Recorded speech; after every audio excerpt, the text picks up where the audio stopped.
لا إله إلا الله ما لنا رب سوى الحمد للہ والصلاة علی نبیہ اما بعد۔ ناظرین محترم، السلام علیکم ورحمۃ اللہ وبرکاتہ۔ ہماری غذاؤں کا پاکیزہ ہونا بہت ضروری ہے۔ قرآن کریم میں اللہ عز و جل کا ارشاد ہے، کلوا من الطیبات واعملوا صالحا۔ علماء نے لکھا ہے کہ انسان کی پاکیزہ روزی کی وجہ سے اس کو اعمال صالحہ کی توفیق نصیب ہوتی ہے، اور روزی کی پاکیزگی متاثر ہوتی ہے تو اعمال صالحہ کی توفیق بھی متاثر ہوتی ہے۔ ہم لوگ اپنے کھانے میں چکن کا استعمال کرتے ہیں، مرغ کا استعمال کرتے ہیں۔ مرغ کو ذبح کرنے کے بعد اس کی صفائی کا مسئلہ درپیش آتا ہے۔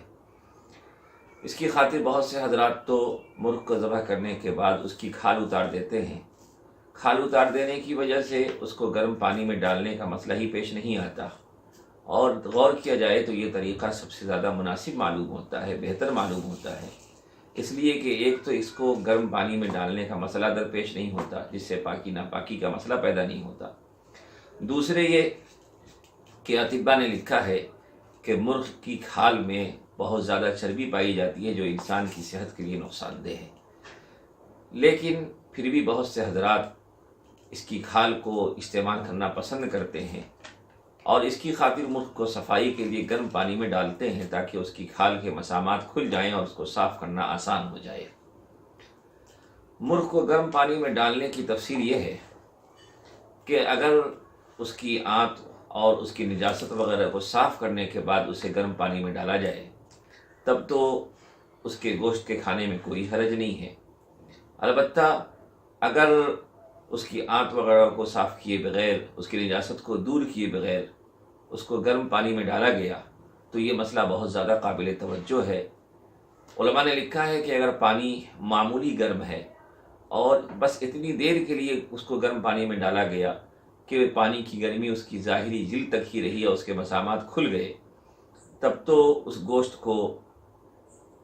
3 مرتبہ صاف پانی سے دھل دیا جائے گا اور اس کو استعمال کرنے میں کوئی حرج نہیں ہے۔ لیکن اگر وہ پانی بہت گرم ہے، کھولتا ہوا گرم ہے، اور اس کھولتے ہوئے گرم پانی میں اس کو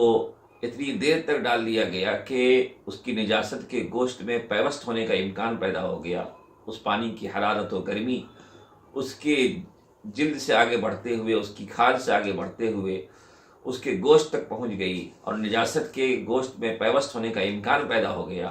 تب تو ایسی صورت میں اس گوشت کو ناپاک تصور کیا جائے گا، اور عام فقہا کی رائے کے مطابق اس گوشت کو پاک کرنے کی کوئی صورت نہیں ہے۔ البتہ امام ابو یوسف رحمۃ اللہ علیہ فرماتے ہیں کہ ایسی صورت میں بھی اگر اس کو 3 مرتبہ گرم پانی میں ابال دیا گیا اور ہر بار اسے سکھا دیا گیا تو اس گوشت کو پاک تصور کیا جائے گا۔ بہرحال اگر گرم پانی میں ڈالنے کی نوبت ہو تو اس بات کی کوشش کی جائے کہ پانی زیادہ گرم نہ ہو، اور وہ پانی اس پانی میں اس مرغ کو، اس چکن کو زیادہ دیر تک نہ ڈالا جائے، بلکہ ڈالنے کے بعد جلد ہی نکالنے کا اہتمام کیا جائے تاکہ اس کے مسامات تو کھل جائیں لیکن اس پانی کی گرمی اس کے گوشت تک پیوست نہ کرے، اور پھر